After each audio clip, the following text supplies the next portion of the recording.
Welcome back to another episode of Today in Real Estate. We are now on episode 11 with myself and my mentor, Dave Littleton. Today we're going to continue to focus on buyers. Dave and I are really out there to help, those first-time buyers, whether it's their first time or if they're experienced, because buyers really do make up the backbone of the real estate industry. Dave, let's go ahead and start with the buyer's initial consultation.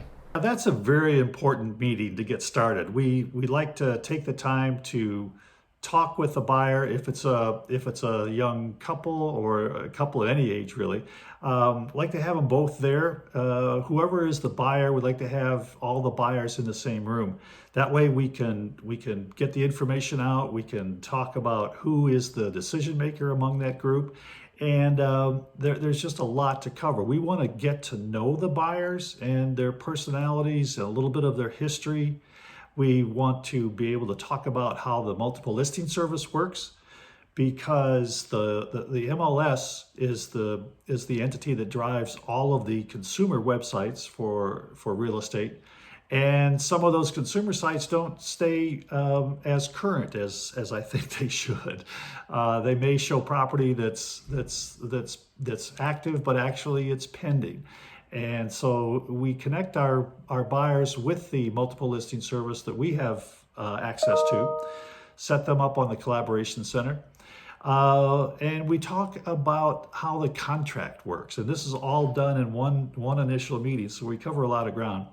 And a couple of real important parts of the contract are one is the as-is portion. We make sure that the buyer understands that they're buying a property in its present condition.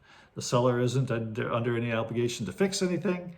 There's a mechanism where we can have an inspection and the buyer can request repairs, but the seller doesn't have to make any repairs. In fact, the seller doesn't have to even respond to that request.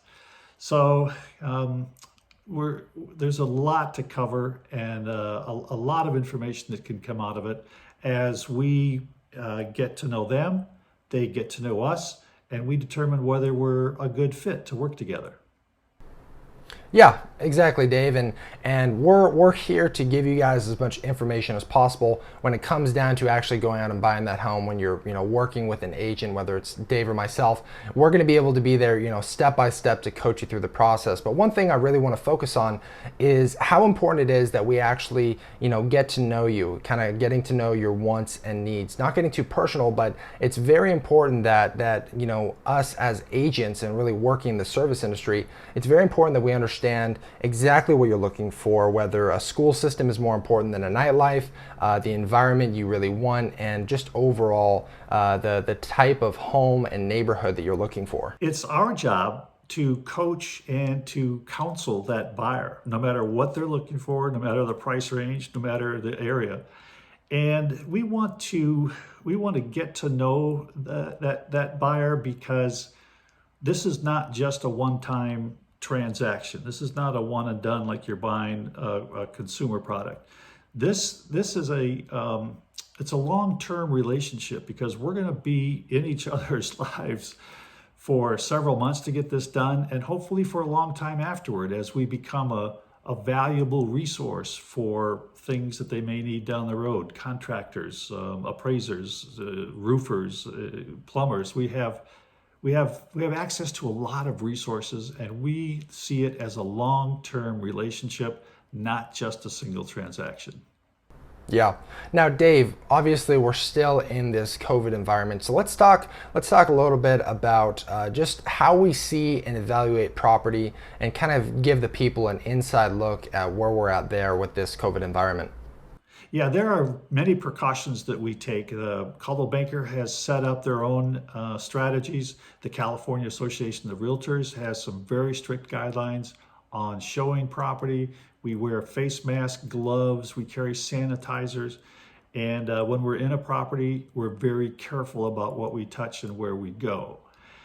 Now, there's a way to get into escrow without being in the house prior to opening escrow. And I talk to a lot of people that say, hey, Dave, I'm not going to buy a house sight unseen. Well, you're not going to buy it without being in it, but maybe there's a way to open escrow before you get a chance to see it. So the contract has that built in as a mechanism to do that, because we can write an offer, get it accepted, get into escrow, and then get in the house, do our inspections, and do all of our due diligence. We have a 17-day period to do that. So there are several different ways to execute this COVID environment, and we know how to do that. Yes, definitely. And right now with business has COVID, as David stated before, it's really all about who can adapt, improvise, and overcome. And Dave and I over at Coldwell Banker, we have systems in place. We know how to go out and help you purchase a home or sell your home. There's all kinds of tools out there. Matterport camera is one of the big ones. Yeah. And it really just comes down to having those strategies in order to go out and help our clients. So just understand that, right now times are still pretty crazy, but we have everything we need to continue to keep the market rolling. So thank you so much for watching, you guys. We really appreciate your time. Please comment, share the show. We really do appreciate any kind of support we can get. Be sure to take a look at next week's episode as well, where we'll be diving deep into the seller side of the industry. Thanks again for watching, and we'll see you on the next episode. See you next time.